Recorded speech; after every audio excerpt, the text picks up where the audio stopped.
कार्तिक मास महात्म्य कथा अध्याय 33।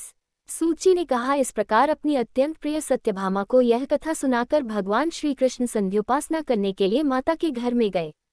यह कार्तिक मास का व्रत भगवान विष्णु को अति प्रिय है तथा भक्ति प्रदान करने वाला है। 1 रात्रि जागरण, 2 प्रातःकाल का स्नान, 3 तुलसी वट सिंचन, 4 उद्यापन और 5 दीपदान। यह 5 कर्म भगवान विष्णु को प्रसन्न करने वाले हैं, इसलिए इनका पालन अवश्य करना चाहिए। ऋषि बोले, भगवान विष्णु को प्रिय, अधिक फल की प्राप्ति कराने वाले, शरीर के प्रत्येक अंग को प्रसन्न करने वाले कार्तिक माहात्म्य आपने हमें बताया। यह मोक्ष की कामना करने वालों अथवा भोग की इच्छा रखने वाले मनुष्यों को यह व्रत अवश्य ही करना चाहिए। इसके अतिरिक्त हम आपसे एक बात पूछना चाहते हैं कि यदि कार्तिक मास का व्रत करने वाला मनुष्य किसी संकट में फंस जाए या वह किसी वन में हो या व्रती किसी रोग से ग्रस्त हो जाए तो उस मनुष्य को कार्तिक व्रत को किस प्रकार करना चाहिए। क्योंकि कार्तिक व्रत भगवान विष्णु को अत्यंत प्रिय है और इसे करने से मुक्ति एवं भक्ति प्राप्त होती है, इसलिए इसे छोड़ना नहीं चाहिए।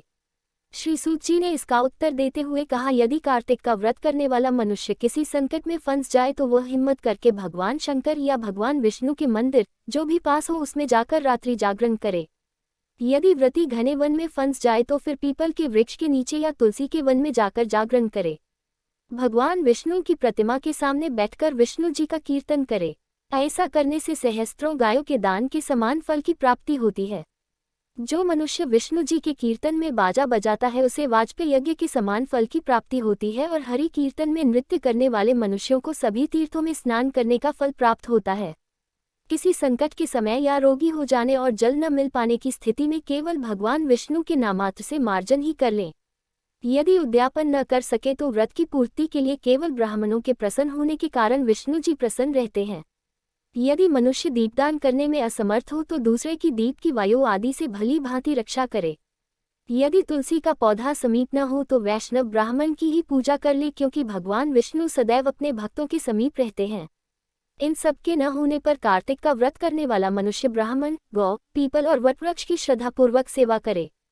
शौनक आदि ऋषि बोले, आपने गौ तथा ब्राह्मणों के समान पीपल और वट वृक्षों को बताया है और सभी वृक्षों में पीपल तथा वट वृक्ष को ही श्रेष्ठ कहा है, इसका कारण बताए। सूची बोले, पीपल भगवान विष्णु का और वट भगवान शंकर का स्वरूप है। पलाश ब्रह्मा जी के अंश से उत्पन्न हुआ है। जो कार्तिक मास में उसके पत्तल में भोजन करता है वह भगवान विष्णु के लोक में जाता है। जो इन वृक्षों की पूजा, सेवा एवं दर्शन करते हैं उनके सभी पाप नष्ट हो जाते हैं। ऋषियों ने पूछा, हे प्रभु, हम लोगों के मन में एक शंका है कि ब्रह्मा, विष्णु और शंकर वृक्ष स्वरूप क्यों हुए। कृपया आप हमारी इस शंका का निवारण कीजिए। सूची बोले, प्राचीन काल में भगवान शिव तथा माता पार्वती विहार कर रहे थे। उस समय उनके विहार में विघ्न उपस्थित करने के उद्देश्य से अग्निदेव ब्राह्मण का रूप धारण करके वहां पहुंचे। विहार के आनंद के वशीभूत हो जाने के कारण कुपित होकर माता पार्वती ने सभी देवताओं को शाप दे दिया। माता पार्वती ने कहा, हे देवताओं, विषय सुख से कीट पतंगे तक अनभिज्ञ नहीं है। आप लोगों ने देवता होकर भी उसमें विघ्न उपस्थित किया है, इसलिए आप सभी वृक्ष बन जाओ। सूची बोले, इस प्रकार कुपित पार्वती जी के शाप के कारण समस्त देवता वृक्ष बन गए। यही कारण है कि भगवान विष्णु पीपल और शिवजी वट वृक्ष हो गए। इसलिए भगवान विष्णु का शनिदेव के साथ योग होने के कारण केवल शनिवार को ही पीपल को छूना चाहिए, अन्य किसी भी दिन नहीं छूना चाहिए। कार्तिक मास महात्म्य कथा अध्याय 34। ऋषियों ने पूछा, हे सूत जी, पीपल के वृक्ष की शनिवार के अलावा सप्ताह के शेष दिनों में पूजा क्यों नहीं की जाती। सूत जी बोले, हे ऋषियों, समुद्र मंथन करने से देवताओं को जो रत्न प्राप्त हुए उनमें से देवताओं ने लक्ष्मी और कौस्तुभमणि भगवान विष्णु को समर्पित कर दी थी। जब भगवान विष्णु लक्ष्मी जी से विवाह करने के लिए तैयार हुए तो लक्ष्मी जी बोली, हे प्रभु, जब तक मेरी बड़ी बहन का विवाह नहीं हो जाता तब तक मैं छोटी बहन आपसे किस प्रकार विवाह कर सकती हूँ, इसलिए आप पहले मेरी बड़ी बहन का विवाह करा दे, उसके बाद आप मुझसे विवाह कीजिए। यही नियम है जो प्राचीन काल से चला आ रहा है। सूची ने कहा, लक्ष्मी जी के मुख से ऐसे वचन सुनकर भगवान विष्णु ने लक्ष्मी जी की बड़ी बहन का विवाह उद्दालक ऋषि के साथ संपन्न करा दिया। लक्ष्मी जी की बड़ी बहन अलक्ष्मी जी बड़ी कुरूप थी। उसका मुख बड़ा, दांत चमकते हुए, उसकी देह वृद्धा की भांति, नेत्र बड़े बड़े और बाल रूखे थे।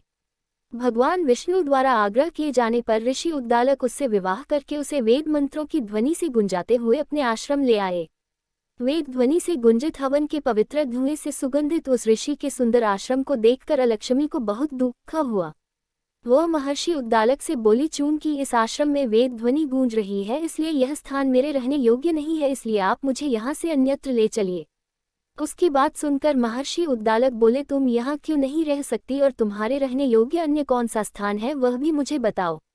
अलक्ष्मी बोली, जिस स्थान पर वेद की ध्वनि होती हो, अतिथियों का आदर सत्कार किया जाता हो, यज्ञ आदि होते हो, ऐसे स्थान पर मैं नहीं रह सकती।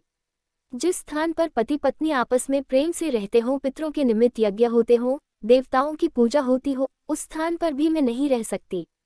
जिस स्थान पर वेदों की ध्वनि न हो, अतिथियों का आदर सत्कार न होता हो, यज्ञ न होते हो, पति पत्नी आपस में क्लेश करते हो, पूज्य वृद्धों, सत्पुरुषों तथा मित्रों का अनादर होता हो, जहाँ दुराचारी, चोर, परस्त्रीगामी मनुष्य निवास करते हो, जिस स्थान पर गायों की हत्या की जाती हो, मद्यपान, ब्रह्महत्या आदि पाप होते हो, ऐसे स्थानों पर मैं प्रसन्नतापूर्वक निवास करती हूँ।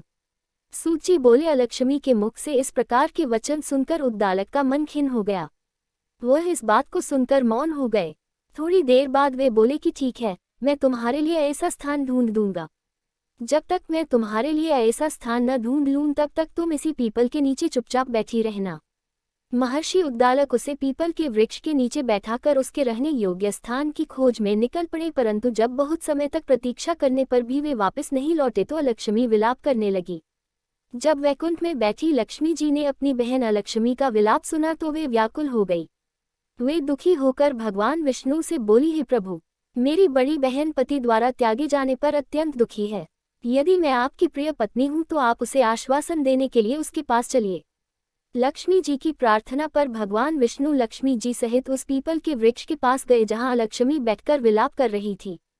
उसको आश्वासन देते हुए भगवान विष्णु बोले, हे अलक्ष्मी, तुम इसी पीपल के वृक्ष की जड़ में सदैव के लिए निवास करो, क्योंकि इसकी उत्पत्ति मेरे ही अंश से हुई है और इसमें सदैव मेरा ही निवास रहता है। प्रत्येक वर्ष गृहस्थ लोग तुम्हारी पूजा करेंगे और उन्हीं के घर में तुम्हारी छोटी बहन का वास होगा।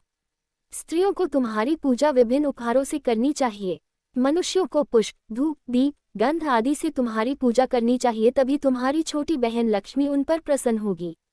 सूची बोले, ऋषियों, मैंने आपको भगवान श्री कृष्ण, सत्यभामा तथा पृथु नारद का संवाद सुना दिया है, जिसे सुनने से ही मनुष्य के समस्त पापों का नाश हो जाता है और अंत में वैकुंठ को प्राप्त करता है। यदि अब भी आप लोग कुछ पूछना चाहते हैं तो अवश्य पूछिए, मैं उसे अवश्य कहूँगा। सूची के वचन सुनकर शौनक आदि ऋषि थोड़ी देर तक प्रसन्नचित वहीं बैठे रहे। तत्पश्चात वे लोग बद्रीनारायण जी के दर्शन हेतु चल दिए।